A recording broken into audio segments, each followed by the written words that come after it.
Welcome to the Voice of UK News Updates. मकबूजा बैत अल-मक़दस गजा नुमाइंदा दी voice of UK 75 साल में इसराइल के सबसे हौलनाक फ़िज़ाई हमले जारी हैं।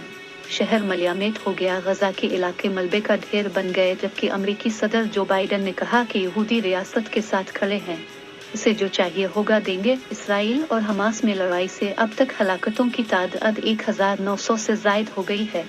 हमास ने इसराइल के शहर इश्कलान पर डेडलाइन ख़त्म होने के बाद हमला कर दिया, जबकि अक़वाम मुत्तहिदा के इंसानी हुकूक के सरबराह ने कहा है कि इसराइल का गजा की पट्टी का मुकम्मल मुहासरा, जिससे शहरी ज़िंदगी की बका के लिए ज़रूरी अशिया से महरूम हो जाएं, आलमी कानून के तहत ममनू है। इंसानी हुकूक के लिए अक़वाम मुत्तहिदा के हाई कमिश्नर ने कहा कि लोगों के वक़ार और जानों का एहतराम किया जाना चाहिए। मकबूजा बैत अल-मक़दस इसराइली जारहियत और मज़ालिम के खिलाफ हमास का तूफ़ान अल-अक़सा चौथे रोज़ में दाखिल हो गया। पानी, बिजली और खुराक बंद होने के बाद अहल गजा को बदतरीन तबाही और भूख प्यास का सामना है।